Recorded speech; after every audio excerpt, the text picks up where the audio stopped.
Welcome to The Explainer. Today, we're jumping right into a really deeply experiential journey into the heart of health and human service environments. We're going to look closely at how organizations can actually implement trauma-informed care. We're moving way past those abstract theories and getting into real, concrete practices.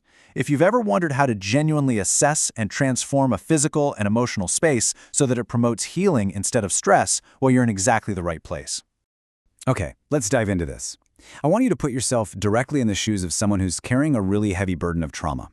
Imagine walking into a typical waiting room or clinic. How does the lighting feel? How is the receptionist actually speaking to you? Are the doors closed and locked behind you? You know, for a lot of people, just the simple act of seeking help can trigger an intense fight or flight response.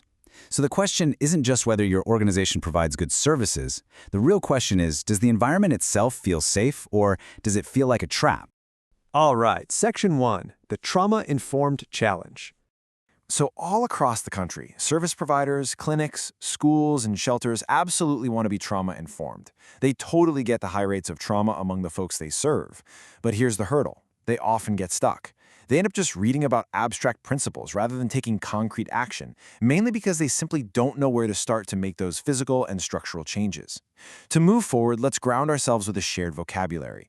Trauma-informed care, or TIC, is essentially the premise that standard public system processes like chaotic waiting rooms, super dense intake forms, or abrupt communication can actually be inadvertently re-traumatizing. TIC means recognizing that reality and actively creating a space where people feel safe, empowered, and welcome. And honestly, that ultimately leads to much better engagement and outcomes. Moving on to Section 2, Driving Change, the Work Group. And this brilliantly illustrates how we actually implement this stuff. Because this work group, it isn't just another boring corporate committee or a temporary task force. It's the essential cross-functional engine of systemic change. We're talking everyone from senior management to frontline staff, front office workers, and even peers with lived experience. Instead of just relying on isolated, grassroots efforts from one or two passionate people, the work group provides a real structure. Their core jobs? They gather information on strengths and challenges, they recommend priorities for change, they develop actionable solutions, and then they monitor the results. They're the ones sustaining the momentum and modeling transparency every single step of the way. Now, a quick heads up here. As this work group gets going, it's going to hit some bumps. Bringing up toxic stress and trauma often triggers long-standing staff frustrations. You might actually uncover what's known as organizational trauma, where the workforce itself is stressed out and completely burned out. So resistance is completely normal. The main takeaway here is that leadership absolutely has to persist through that resistance, keeping the end goal in sight even when the whole process feels a bit uncomfortable. Which brings us to Section 3, the narrative assessment approach. Look, when assessing an organization, a lot of places default to these massive, overwhelming numeric surveys, right? But those surveys usually suffer from positive response bias, or honestly, they just confuse people. Instead, the narrative approach is this highly empathetic, experiential walkthrough of the environment. The work group literally walks this exact timeline step by step alongside a hypothetical or even actual client.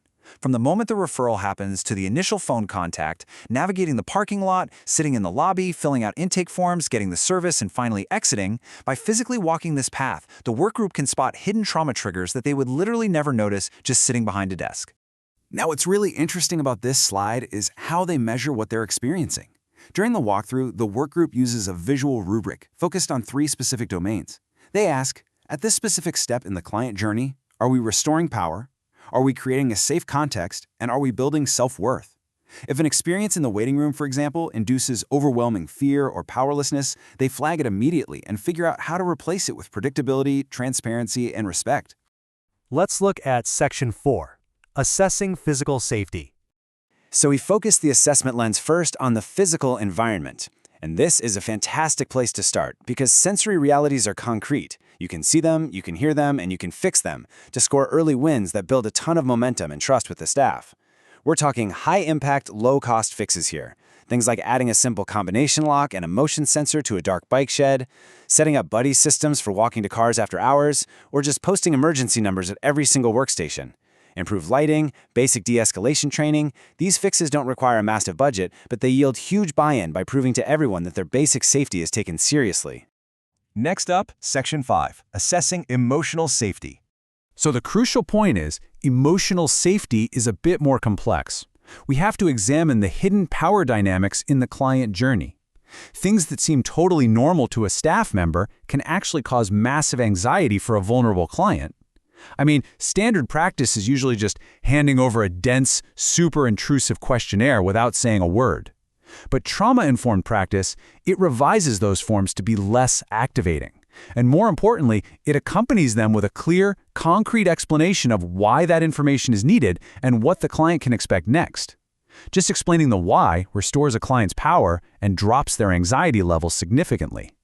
Creating that emotionally safe context requires active, intentional adjustments.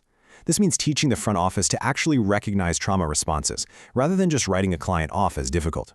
It means practicing respectful, destigmatizing scripts. It can mean ensuring absolute privacy by closing a restroom to the public during a mandatory urinalysis test, posting gender inclusion signs, or creating a real staff debrief process for critical incidents. These might seem like small adjustments, but they completely transform the emotional safety of the lobby and intake stages. It's a clear signal of respect. Finally, Section 6, Transforming Empathy into Action. Let's move to and see how this builds. We've done the narrative walkthrough. We've identified the physical and emotional triggers, and we've got these great ideas. But the execution phase, that is absolutely critical. Even the most empathetic ideas are going to fail if they're forced on an already stressed workforce without the right support. You literally cannot ask a teacher, a social worker, or a receptionist to completely change their discipline or intake styles without teaching them the necessary skills first. If you want a teacher to manage a classroom differently, you have to equip them with de-escalation tools, right? Trauma-informed care has to apply to the workforce just as much as it applies to the clients. I want to wrap up with this really profound perspective shift. It's basically the ultimate takeaway from this whole trauma-informed narrative approach. Whether you're looking at a stressed employee, a frustrated client in the lobby, or a struggling student, ask yourself this: how does your entire culture shift when you stop asking what is wrong with you and start asking what happened to you? It literally changes everything. Think about how you can take these concrete steps and apply them to your own environment today.